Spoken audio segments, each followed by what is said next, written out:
آج ہم جس موضوع پر بات کرنے جا رہے ہیں جو تاریخ تشیع میں خاموش مگر نہایت گہرا زخم رکھتا ہے۔ آج 3 رجب المرجب، وہ دن جب علم، حلم، صبر اور خاموش جہاد کی ایک عظیم مثال 10ویں امام حضرت امام علی نقی امام ہادی علیہ السلام کو زہر دے کر شہید کیا گیا۔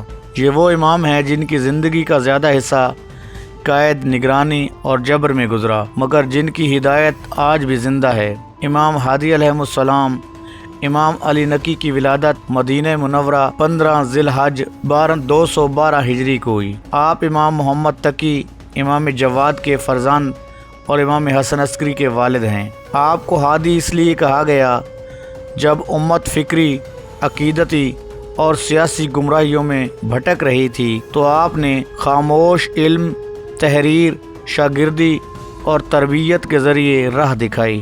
ناظرین، امام ہادی کا زمانہ عباسی خلافت کا بدترین دور تھا۔ متوکل عباسی، منتنصر، مستعصین، یہ سب وہ حکمران تھے جو اہل بیت کے نام سے خوف زدہ تھے۔ متوکل عباسی وہ شخص تھا جس نے امام حسین علیہ السلام کے روزوں کو مسمار کروایا، زائرین پر پابندیاں لگائیں اور امام ہادی علیہ السلام کو مدینہ سے سامرا جبراً منتقل کروایا۔ سامعین، میں امام کو ایک فوجی چھاونی عسکر میں رکھا گیا تاکہ ہر لمحہ نگرانی اس کی جا سکے، تاکہ امام پر ہر حوالے سے ہر وقت نظر رکھی جا سکے۔ اگرچہ امام ظاہری طور پر قید میں تھے مگر علمی طور پر پورے عالم اسلام پر چھائے ہوئے تھے۔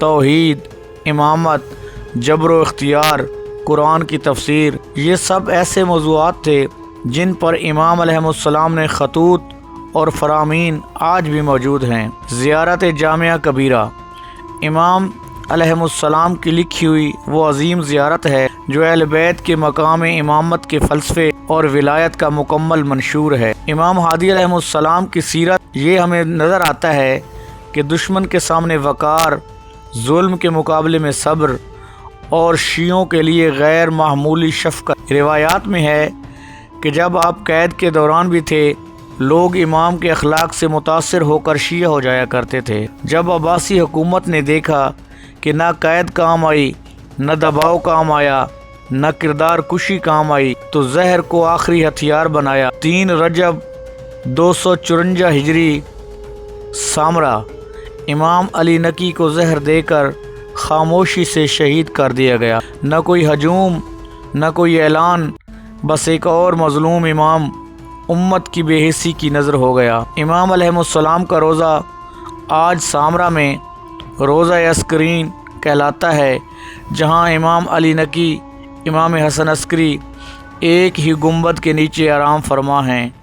یہ وہ مقام ہے جس پر دہشت گردی بھی ہوئی مگر نور اہل بیت کو مٹا نہ سکی۔ 3 رجب ہمیں سکھاتا ہے ہدایت ہمیشہ شور سے نہیں ہوتی، کبھی خاموشی سے سب سے بڑا جہاد ہوتا ہے اور اہل بیت کا راستہ قربانی مانگتا ہے۔ آج 3 رجب المرجب اس افسوس اور دکھ کی گھڑی میں ہم ہدیتاً افسوس امام زمانہ علیہ السلام کی خدمت میں تعزیت پیش کرتے ہیں اور تمام مومنین کی خدمت میں تعزیت پیش کرتے ہیں۔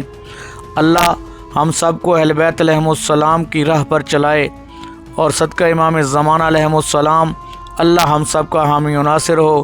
اگر ہم آج کی یہ ویڈیو آپ کو پسند آئی ہو تو ہمارے چینل معصوم انفو کو سبسکرائب کریں تاکہ آپ کا اور ہمارا رشتہ قائم رہ سکے۔ خدا حافظ۔